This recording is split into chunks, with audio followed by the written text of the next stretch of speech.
Hello, नमस्ते भाइयों। कैसे हैं आप लोग। मैं हूं आपका दोस्त advocate Brahmadatt Agra civil court से। आज हम बात करने वाले हैं कि अंतरिम भरण पोषण का जब आदेश पारित कर दिया जाता है तो उस आदेश में हमें गलती कैसे पकड़नी है और कैसे उसका फायदा लेना है। आपने देखा होगा कि आपकी पत्नी जो है भरण पोषण का दावा पेश कर देती है और दावा पेश करने के बाद में इंटरिम के लिए एक आवेदन कर देती है और कोर्ट क्या करता है, एक अच्छी तरीके से उसके इंटरिम आवेदन को स्वीकार कर लेता है और एक मेंटेनेंस राशि जो है वो बांध देता है कि आपको प्रति माह ये राशि देनी है तब तक जब तक कि आपका फाइनल डिस्पोजल नहीं हो जाता है उस केस का। तो आप लोग अगर ऑनलाइन हैं तो आप लोग ज्यादा से ज्यादा आए और इस वीडियो को ज्यादा से ज्यादा लोगों तक शेयर करें, क्योंकि ये भरण पोषण की जो राशि है ना, सब इसी का खेल है। इसी के वजह से ये फर्जी मुकदमे लगते हैं, क्योंकि आपकी पत्नी को लगता है कि घर बैठे उसको रकम मिलेगी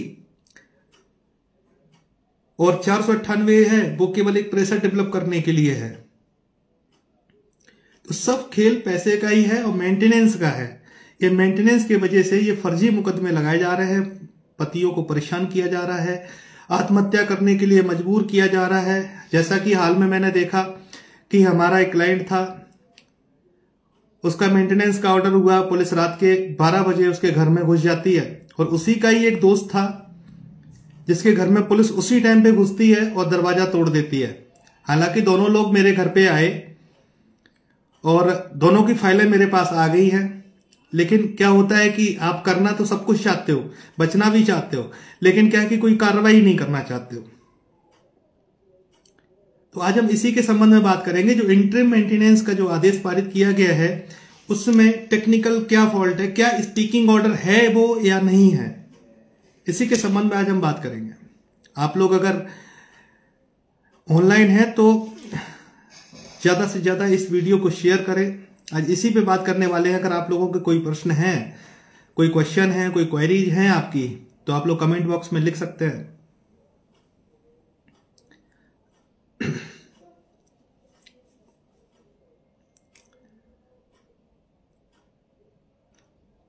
सारा का सारा जो खेल है ना वो मेंटेनेंस का खेल है।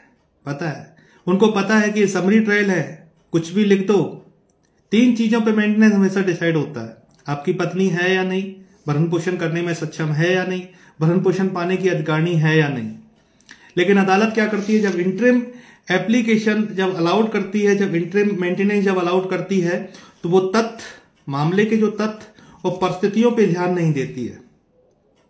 जबकि ये इंपॉर्टेंट चीजें हैं जिस पे ध्यान देना चाहिए कि इंटरिम आखिर में क्यों दिया जाना चाहिए और क्या ऐसी परिस्थिति रही है जिसके आधार पे इंटरिम दिया जाना चाहिए दौरान मुकदमा। आपने देखा होगा कि जब कोई मेंटेनेंस के लिए जब कोई दावा पेश किया जाता है उसमें नीचे प्रे जो की जाती है वो ये की जाती है कि डेट ऑफ एप्लीकेशन से दिया जाए साहब। तो डेट ऑफ एप्लीकेशन से मेंटेनेंस देने के लिए ऐसी क्या कंडीशंस रही हैं, आज उसी के बारे में डिटेल में बात करेंगे।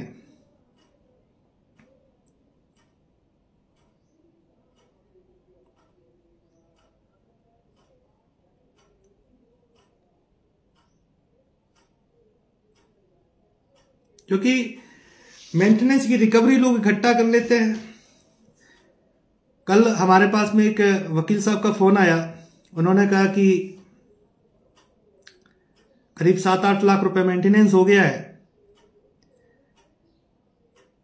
उसके लिए एग्जीक्यूशन फाइल किया था, कोर्ट ने उसके एग्जीक्यूशन को कैंसिल कर दिया। अब उस एरियर को कैसे लिया जाए, उस मेंटेनेंस को कैसे लिया जाए, फिर उनको पूरा प्रोसीजर मैंने बताया, सर आप ऐसे ऐसे कर सकते हैं।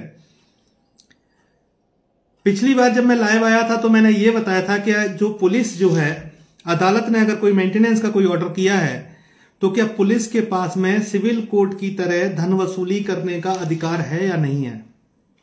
आपने देखा होगा कि अदालत में जैसे एग्जीक्यूशन फाइल होता है, अदालत एक कारण बताओ नोटिस जारी करता है। वो नोटिस कभी पति को मिलता ही नहीं है, मिल भी जाता है तो पति यूट्यूब पे चले रहते हैं, फेसबुक पे चलते रहते हैं, यहीं से ज्ञान लेते रहते हैं, लेकिन अपनी फाइल में ज्ञान नहीं ले पाते कि करना क्या चाहिए। रिकवरी वारंट जारी हो जाते हैं, पुलिस पीछे लग जाती है। कई मामलों में यह देखा गया है कि पति के खिलाफ में रिकवरी वारंट है, लेकिन उसके माता पिता, भाई बहन वगैरह, इन लोगों को पुलिस जो है ना वो निरुद्ध कर लेती है, थाने में बुला के बिठा लेती है, माता पिता से मेंटेनेंस का पैसा वसूल कर लेती है और कोर्ट में जमा कर देती है। जबकि वारंट में स्पष्ट लिखा होता है कि आपको विपक्षी की यानी कि पति की संपत्ति की आय की जांच करनी है, इसकी जो जंगम संपत्ति है उसकी जांच करनी है। जांच करने के बाद में जो संपत्ति मिले उसमें से उतने ही अंश को बेचा जाए जितनी की भरण पोषण राशि है, अन्यथा की स्थिति में उसको गिरफ्तार किया जाए। तो ये कंडीशनल होता है और सीआरपीसी 125(3) है वो कंडीशनल है। अगर पति ऑफर करता है अपने साथ रखने के लिए तो मजिस्ट्रेट अपने वारंट को कैंसिल कर सकता है। सब कुछ सारा तोड़ उसी में दिया गया है, लेकिन पुलिस फिर भी गलत तरीके से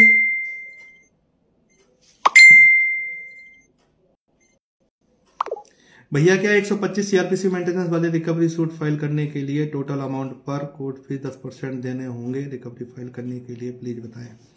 देखो ये हर किसी की बात बस की बात नहीं है और हर कोई जानता भी नहीं है, हर कोई करना भी नहीं चाहता है।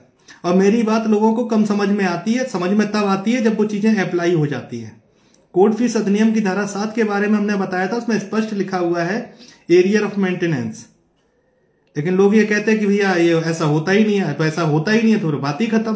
लेकिन मैं तो करता हूं, अगर मुझे जरूरत पड़ती है तो मैं करता हूं, इसको अप्लाई करता हूं, कह तो सकता ही हूं ना, अदालत से बता तो सकता ही हूं ना। तो पूरी जानकारी लेना बहुत जरूरी है।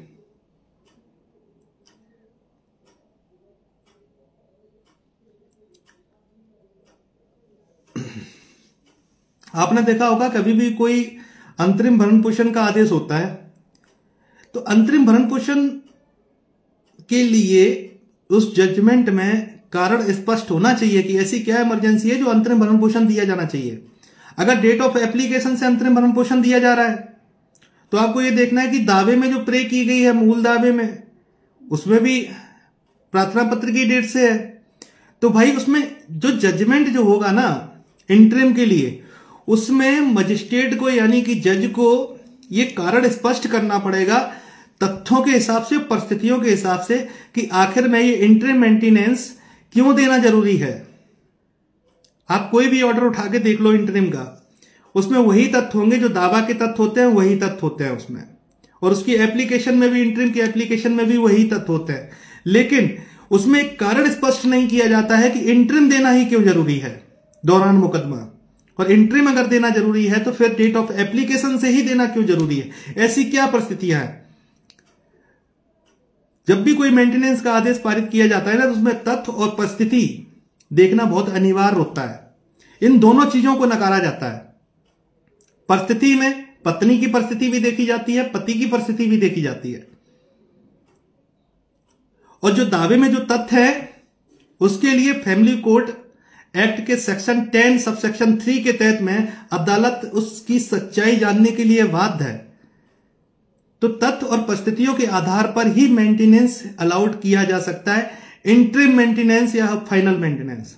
इंटरिम के मेंटेनेंस में अगर ऑर्डर हुआ है तो उसमें कारण स्पष्ट होना चाहिए कि भाई इंटरिम मेंटेनेंस क्यों आवश्यक है। ऐसा नहीं है कि दावा पेश कर दिया और कोई एप्लीकेशन मूव कर दी इंटरिम की और आपने एक सरसरी नजर में एक आदेश पारित कर दिया कि आपको मेंटेनेंस देना है। ऐसा नहीं है, वहां कारण स्पष्ट करना पड़ेगा कि इंटरिम क्यों जरूरी है, इसके लिए ऐसी क्या परिस्थिति है, और इंटरिम अगर जरूरी है तो डेट ऑफ एप्लीकेशन से ही इंटरिम देना क्यों जरूरी है। आप अपना आदेश उठा के देखो ना, कहीं भी कारण स्पष्ट नहीं होगा, यानी कि बोल सकते हैं कि स्पीकिंग ऑर्डर नहीं होगा। इसलिए इंटरिम का ये जो आदेश है ना, ये पूरी तरीके से गलत हो जाता है। अगर ये चीज फाइनल में होती है, फाइनल डिस्पोजल होता है, फाइनल आदेश होता है, तो कोई बात नहीं है, तो फिर वो मेरिट के हिसाब से होगा। लेकिन अगर कोई इंटरिम मेंटेनेंस दिया जा रहा है तो फिर वहां पे मजिस्ट्रेट को कारण स्पष्ट करना पड़ेगा कि आखिर में ये ऐसी क्या परिस्थिति बन गई जिसमें कि हमें ये मेंटेनेंस अलाउड करना पड़ रहा है। और मेंटेनेंस अलाउड करना पड़ रहा है तो फिर डेट ऑफ एप्लीकेशन से क्यों करना पड़ रहा है, उसका भी कारण उसको देना पड़ेगा, तभी वो आदेश कर सकते हैं, तथ्य और परिस्थितियों के आधार पर। लेकिन क्या होता है कि एक एप्लीकेशन लग जाती है, वही तथ्य होते हैं सेम, अदालत देखती है अरे इंटरिम का, हाँ पत्नी है, आदेश पारित करना है, कर दिया, शास्त्रीय रिजर्व में उन्होंने आदेश पारित कर दिया, पुलिस पीछे पीछे, पति आगे आगे भाग रहा है बेचारा। अब जब इंटरिम हो गया तब फाइनल डिस्पोजल कैसे हो, क्योंकि इंटरिम में ही इतना बर्डन डाल दिया है पति के ऊपर कि वो बेचारा अगर डेट करने जाता है उस मुकदमे की तो उसको अरेस्ट किया जाता है या उससे पैसा मांगा जाता है। तो ऐसी चीजें अगर आपके सामने हो रही हैं, ऐसी समस्या अगर आपके साथ में अगर आ रही हैं तो आप संपर्क कर सकते हैं। दूसरी बात यह है कि देखो, पतियों को बचाने के लिए कोई नहीं बैठा है, आपको स्वयं मेहनत भी करनी पड़ेगी। आप अगर ये सोचो कि नहीं, आपका वकील, आपका पुलिस या समाज हर कोई यही बात कहेगा कि भाई आपकी पत्नी है, आपको मेंटेनेंस देना पड़ेगा। क्योंकि मैं देख रहा हूं कुछ दिनों से लोग यही सब चीजें कर रहे हैं, अपने मुकदमे में मेहनत नहीं कर पा रहे हैं, तोहमत लगा रहे हैं। और यही एक कारण भी है शायद बहुत बड़ा कि शायद लोग सुसाइड कर रहे हैं, ट्रेंड जैसा बना दिया है। ये लाइव में 2 दिन से मालूम क्यों आ रहा हूं, इसलिए आ रहा हूं क्योंकि 4 तारीख की रात को जो मेरा क्लाइंट था ना, उसके घर में पुलिस गलत तरीके से घुस जाती है, उसका डीवीआर वगैरह उठा के ले जाती है। मैं कार्रवाई करना चाहता हूं, लेकिन हमारा क्लाइंट जो है ना वो भाग रहा है, वो डर रहा है, वो ये कह रहा है कि ऐसा ना हो। तो भाई ये स्थिति आपके सामने कल भी आने वाली है। ये मेंटेनेंस जो है ना वो लाइफ टाइम के लिए है, ऐसा नहीं है जैसे जैसे आपकी इनकम बढ़ेगी वैसे वैसे मेंटेनेंस बढ़ेगा। वो एप्लीकेशन लगाती जाएगी, मेंटेनेंस बढ़ाती जाएगी, कोई सुनने वाला नहीं है आपको जब तक कि आप सुनाना नहीं चाहते। मैंने 2 बार बुलाया, मेरे पास आया बंदा, मैंने कहा एक्शन लो इस पे गलत तरीके से। तो क्लाइंट के ऊपर डिपेंड करता है कि क्लाइंट क्या करना चाह रहा है। आप डर भी रहे हो, आपको बचाव भी चाहिए, दोनों पक्षों को जीत चाहिए होती है। तो भाई एक पक्ष तो हारेगा ना, एक पक्ष हारेगा, दूसरा पक्ष जीतेगा। जो जितनी अच्छी तरीके से अपनी बात रख देगा वो पक्ष जीत भी जाएगा। एक ट्रेंड बना दिया एक। और मेरा तो सीधा सिंपल सा है कि भाई मैं मेहनत करता हूं और मेहनत के साथ में कोई कॉम्प्रोमाइज नहीं करता हूं किसी भी तरीके से। लड़कियों के केस लेता नहीं हूं, मुझे सख्त नफरत है झूठे मुकदमे करने वालियों पे। अब झूठे हो सच्चे हो ये तो बात की बात है, लेकिन मुझे झूठे ही लगते हैं सारे।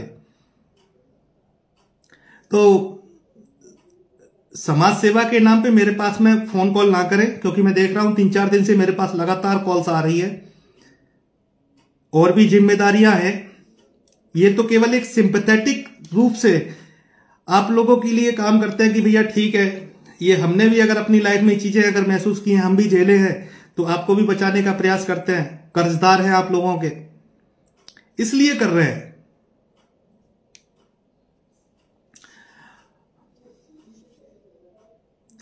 अरशद भाई ये तो आपके सामने की बात है, जब पुलिस रात में घुस रही थी घर में, हम लोग वीडियो कॉल्स पे थे, आपने भी समझाया, मैंने भी बहुत समझाया, मैंने एक्शन भी लिया, रात में ही एक्शन लिया। 2 बजे तक हम लोग जागते रहे, उसको समझाते रहे, स्थिति उसकी खराब हो गई। लेकिन कल भी बंदा आया मेरे पास, अपने मित्र को भी लेके आया।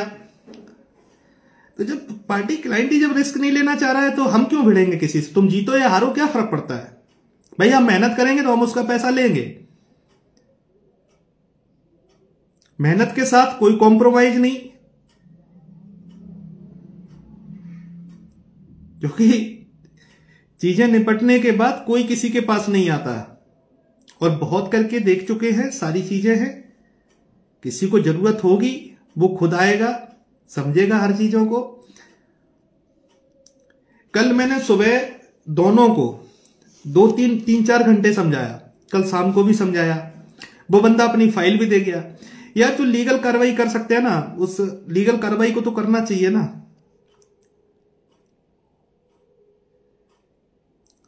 सही मायने में ये पुलिस के ऊपर लूट का मुकदमा लग रहा था अच्छा खासा, क्योंकि इसी तरीके से लोग जो है ना, जिस तरीके से कंडीशन उस दिन रात में हम लोगों ने देखी ना उस बंदे की, दहल गए थे कि यार नहीं एक्शन लेना चाहिए। लेकिन उसको समझ में नहीं आया, उसका समय निकल गया, उसको बचा लिया गया। वो अब सामने वाले को बेवकूफ समझने लगा। उसके लिए ब्रह्मदत्त, वकील वगैरह ये सब ना बेवकूफ हो गए। अब उसको कुछ नहीं लेना। अब जैसे अगली बार जब पुलिस आएगी ना, फिर से वो वही कॉल करेगा, वही चीजें करेगा, मुझे पता है। तो भाई किस किस को बचाने जाएंगे, किस किस के लिए लड़ेंगे? हर किसी से तो नहीं लड़ सकते ना क्लाइंट के लिए।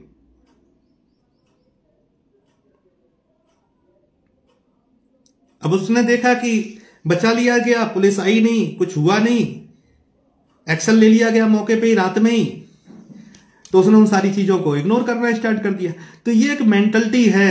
ऐसा नहीं है कि लड़के सारे दूध के धुले हुए हैं।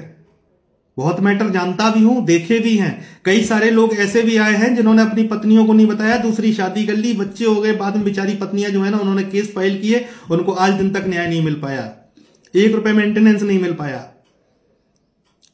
दूध का धुला तो कोई नहीं है। ये जो बड़े बड़े लोग हैं ना, जिनको जो समाज के ठेकेदार समझते हैं अपने आप को, आप देखना कोई भी सुसाइड हो रहा है ना, अधिकांश बड़े घरों के लड़के ही कर रहे हैं। कारण मालूम है, ये समाज के ठेकेदार हैं। इनको ये लगता है ना कि समाज हमारा जानना जाए। अबे तुम यार किसको छुपा रहे हो? सबको मालूम है कि तुम्हारे घर में इस तरीके का विवाद है, तुम्हारे घर में इस तरीके से केस चल रहे हैं, पुलिस का आना जाना लगा हुआ है, कोर्ट कचहरी हो रही है, सबको पता है। किससे छुपा रहे हो आप ये चीजें? लेकिन फिर भी समाज के ठेकेदार बने हुए हैं। इनकी अगर मदद करना चाहो और सामने से बोलो कि भाई अगर ऐसी चीजें हैं तो चलो ठीक है, अगर कोई मदद की जरूरत है, तो फिर ये सामने वाले को बेवकूफ समझते हैं। इनको ये लगता है कि यार नहीं यार, ये बंदा वायरल होना चाहता है। तो काबिलियत किसी की मोहताज नहीं होती है, और जो काम करते हैं ईमानदारी से करते हैं। भरण पोषण के लिए आप सिर्फ ये कह दो ससुराल वाले दहेज मांग रहे हैं, आपको महिलावादी कानून भंगून दिलवा देगा, तो वो तो बात सही बात है। ये भी लिखने की क्या जरूरत है? सीधा ही लिख दो मेरा पति है और मुझे भरण पोषण राशि नहीं दे रहा है और मैं अपने मायके में रह रही हूं, तब भी भरण पोषण बन जाएगा। क्या डिफेंस करोगे इसमें? तो ऐसी बहुत सारी चीजें हैं। कुछ नहीं होना है इनका, इनके लिए फालतू का समय बर्बाद करना है। इनकी टेंडेंसी बनी हुई है, इनको गूगल, फेसबुक, यूट्यूब यही सब खगालने दो। इनको जरा सी राहत मिल जाती है ना, फिर ये इधर उधर टटोलने लगते हैं चीजें। मजबूती के केस लड़ना नहीं चाहते हैं, जब फंस जाते हैं तो फिर ये सुसाइड करने पे आ जाते हैं कि चलो आप सुसाइड कर लें। ट्रेंड बना दिया इन्होंने वीडियो बना बना के, और यही सच्चाई लगी मुझे।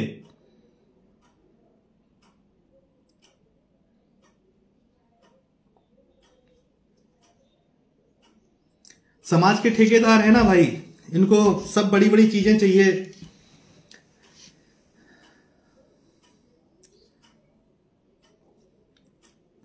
तो इसलिए तरीके से केस लड़ो, स्वयं की गलती ढूंढो, वकीलों को गाली मत दो, जजों को गाली मत दो। वकील जज आपके घर पे नहीं गए थे, आप पति पत्नी कैसे रह रहे हो कैसे नहीं रह रहे हो, सही से लड़ लो केस, वरना किसी को कोई फर्क नहीं पड़ रहा है। ठीक है, बस इतना ही कहना चाहूंगा। बाकी का आप समझदार हैं, आपकी लाइफ है, जैसा उचित समझ में आए वैसा करो। हर कानून में बचाव है, हर कानून में। लेकिन हम क्या करते हैं, हम दूसरी तरफ अपने आप को मोड़ देते हैं। अब देखना जितने भी लोग सुसाइड कर रहे हैं ना, आमतौर पर ये वही लोग कर रहे हैं जो अच्छी खासी नौकरी कर रहे होंगे, अच्छे खासे परिवारों से होंगे, समाज में कह नहीं पा रहे हैं। जबकि अगर सही तरीके से जांच की जाए ना, तो सच्चाई बहुत कुछ अलग निकल के आएगी।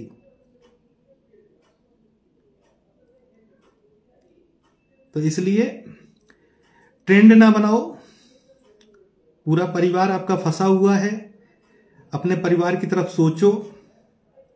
आपको आत्महत्या करने के लिए पढ़ाया लिखाया नहीं गया है कि छोटे छोटे मुकदमों में आप डिप्रेशन में चले जाएं और सुसाइड कर लो, पूरे घर वालों को कष्ट में छोड़ जाओ। आपके जाने से, आपके चले जाने से आपके परिवार वालों के कष्ट जो है ना, वो कम नहीं हो रहे हैं, वो बढ़ रहे हैं।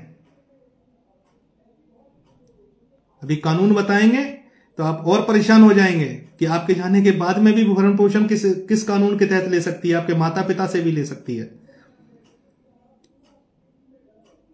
तो इसलिए ईमानदारी से केस लड़ो, वकीलों को गाली मत दो। वकीलों की कोई नौकरी नहीं है, कोई फैक्ट्रियां नहीं चल रही हैं, मेहनत करते हैं तभी पैसे लेते हैं। खुद को सही साबित करने के लिए दूसरों पे अपनी गलतियां मत थोपो, ईमानदारी से लड़ लो। आपका परिवार है, किसी को कोई फर्क नहीं पड़ रहा है, मेरा तो यही कहना है। और मैं तो ओपनली पैसे लेता हूं, मेहनत करता हूं तो पैसे लेता हूं, उसमें क्या है। मेंटेनेंस के केस में मैं गारंटी के साथ कह सकता हूं, मेंटेनेंस के इंटरिम के केस में आप देखना किसी भी जजमेंट में प्रॉपर रीजन नहीं लिखा होगा कि आखिर में इंटरिम क्यों दिया जा रहा है, इसका कारण क्या है। केवल वही चीज होती है जो प्रार्थना पत्र में उसके स्टेटमेंट, फिर तो ये फाइनल डिस्पोजल की तरह ही हो गया ना। फिर इंटरिम क्यों कर रहे हो, फिर सीधा सीधा फाइनल ही कर दो अगर आपको डेट ऑफ एप्लीकेशन से ही देना है तो। इंटरिम इसलिए दिया जाता है भैया स्थिति खराब है, मुकदमे की पैरवी कर नहीं पा रहे हैं, इसलिए हमें भरण पोषण राशि दिलाई जाए साहब जब तक मुकदमा चले।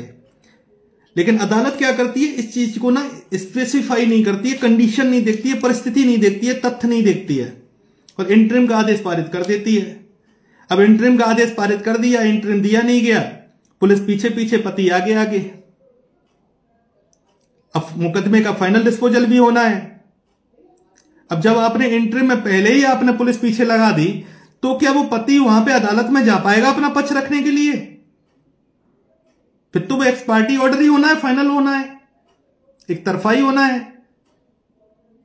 तो ये एक तमाशा बना रखा है, और इसको सही तरीके से समझना है कि मेंटेनेंस है क्या। इसका मतलब ये नहीं है कि पत्नी के मुकदमे चल रहे हैं, गर्लफ्रेंड पकड़ के घूम रहे हो और अदालत में बोल रहे हो कि साहब पैसा नहीं है हमारे पास, और गर्लफ्रेंड के पीछे पैसा लगा रहे हो, और गर्लफ्रेंड उधर से कह रही है कि साहब आप तलाक लो, जल्दी शादी करनी है। अब इधर भी पत्नी से फंसे हुए हैं, और उधर वो कह रही है तलाक लो, जल्दी शादी करनी। ना तो इधर तलाक मिलने वाला इतनी जल्दी, और ना इधर इतनी जल्दी शादी होने वाली है। तो मुझे तो ऐसा लगता है कि जो लोग इस तरीके का कदम उठा रहे हैं ना, शायद कहीं ना कहीं कुछ ना कुछ हो सकता है गड़बड़ हो। क्योंकि इन इतने छोटे छोटे मुकदमों में, छोटी छोटी चीजों में, जो बंदा अपने परिवार के बारे में नहीं सोच रहा है, अपने बारे में नहीं सोच रहा है, अपने कैरियर के बारे में नहीं सोच रहा है, वो इस तरीके की चीजें कर जाए, गले से उतरने लायक नहीं है। ये मेरा व्यक्तिगत विचार है, और देखे भी हैं एक दो मामले ऐसा नहीं है। और एक भाई साहब तो हमारे पास में ऐसे आए थे जिन्होंने शादी कर ली, तलाक नहीं लिया, पत्नी चली गई मायके, उन्होंने उठा के शादी कर ली अपनी गर्लफ्रेंड से, 2 बच्चे भी हो गए। पत्नी को बाद में बेचारी पता चला, वो बंदा मेरे पास आया, मैंने घर से भगा दिया था उसको, ये तो गलत काम कराने आया मेरे से। ऐसा नहीं है। अगर लड़ रहे हैं, ईमानदारी से लड़ रहे हैं, सच्चाई से लड़ रहे हैं, और सच के लिए लड़ रहे हैं, मेहनत करते हैं, लड़ना पड़ेगा आपको। अपनी कमियों को छुपाने के लिए दूसरों पे कमियां डालना ठीक नहीं है।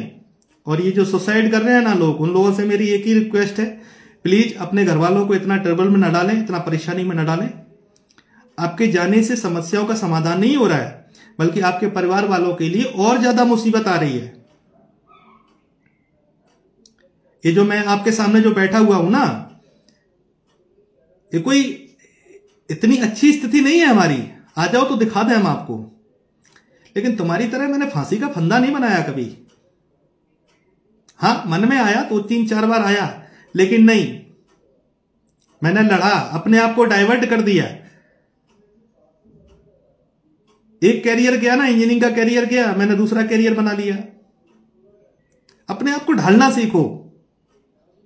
आपने सोचा कि अरे केस लग गए, अच्छी सैलरी उठा रहे हैं, सारी चीजें, यहां तो कुछ भी नहीं था उस टाइम पे। जिस चीजों में लोगों ने ढाला, मैं उसी चीज में ढल गया। उन्होंने कहा कि मुकदमे लगाएंगे, कानून सिखाएंगे, हमने कानून सीख लिया, और जब आप लोगों के सामने है तो डाइवर्ट किया ना खुद को। और ऐसी परिस्थिति थी कि 2-2 बच्चे भी पाल रहे थे, छोटे छोटे बच्चे थे। अदालत देख रहे थे, बच्चों को देख रहे थे, घर की कंडीशन देख रहे थे, तब नहीं मरे तो अब क्या मरेंगे।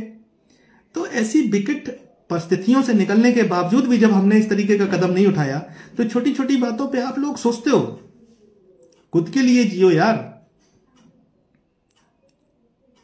और आप ये सोच रहे हो कि अगर पत्नी ने अगर 10 लाख 50 लाख मांग दिया, डाइवोर्स हो भी गया और आप दूसरी शादी कर लोगे, मालूम है वो उससे ज्यादा परेशान करेगी आपको, दूना मांगेगी। क्योंकि जब भी आप दूसरा रिश्ता जाएंगे तो वो देखेंगे आपके तलाक, उसमें लिखा होगा सब कुछ। इसलिए कह रहा हूं भैया, पहली वाली से लड़ लो, दूसरी वाली अपने आप ठिकाने चलेगी। और पैसा हर जगह लगता है, फ्री में कोई किसी के लिए नहीं बैठा है। अगर आप नौकरी कर रहे हैं ना, आपका 1 रुपया भी कम हो जाता तब भी आप HR डिपार्टमेंट में जाके पूछने लगते हैं कि 1 रुपया कैसे कट गया। सुसाइड कर रहे हैं, मर रहे हैं, कुछ रास्ता ही नहीं है इनके पास।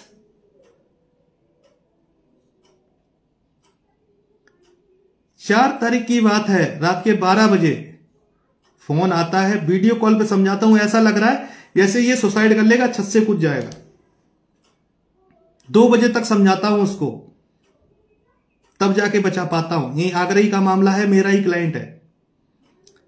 लेकिन जब हम कहते हैं कि कार्रवाई करो, इस पे लूट का मुकदमा बन रहा है, लीगल कार्रवाई करो, ये गलत हो रहा है, CCTV फुटेज है, सब कुछ है, लेकिन फिर भी डर रहा है वो। अब आप सोचो अब क्या कर सकते हैं ऐसी कंडीशन में। मानव शर्मा का जो सुसाइड हुआ, वो केस मेरे पास आने के लिए बोला, उसकी सिस्टर जो है आकांक्षा शर्मा जी, उन्होंने मेरे से कांटेक्ट भी किया, लेकिन मुझे उनकी बातों में नहीं लगा कि ये इंटरेस्टेड है। उन्होंने कोई बात ही नहीं बताई। वो तो सिर्फ खगाल रही हैं लोगों को, जो इनका परिवार जो है पूरा खगाल रहा है कि बड़ा वकील कैसे मिले। बाकी का वो जाने, उनका काम जाने। हमारा काम था कि हम अगर आगरा में रह रहे हैं, लोगों ने मुझे अप्रोच किया कि भैया आप आगरा में हैं तो आप मदद करो, इसलिए मैंने अप्रोच कर दिया था। सामने से परिवार से बातचीत हुई,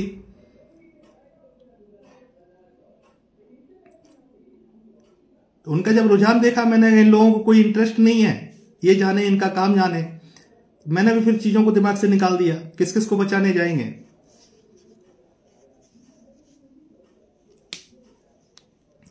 बिल्कुल सही कह रहे हो, केस के चलते गर्लफ्रेंड के साथ मौज करते हैं, जब पैसों के लिए गर्लफ्रेंड ब्लैक मर्ती करती है तब आत्मा कर। हाँ ये सही बात है, ये भी कारण हो सकता है ना, ये भी एक जांच का बिंदु है ना, इस पे भी पुलिस को जांच करनी चाहिए, इस एंगल से भी पुलिस को जांच करनी चाहिए। बिल्कुल, हर जगह लड़की भी गलत नहीं हो सकती ना। वो लड़के कितने दूध के धुले हैं वो तो पता ही है सबको। हाँ मानते हैं मिसयूज होता है कानून का, लेकिन इतना भी नहीं होता है कि अपनी जान जोखिम में डाल दो, आत्महत्या कर लो। कुछ ना कुछ तो कारण रहता ही है।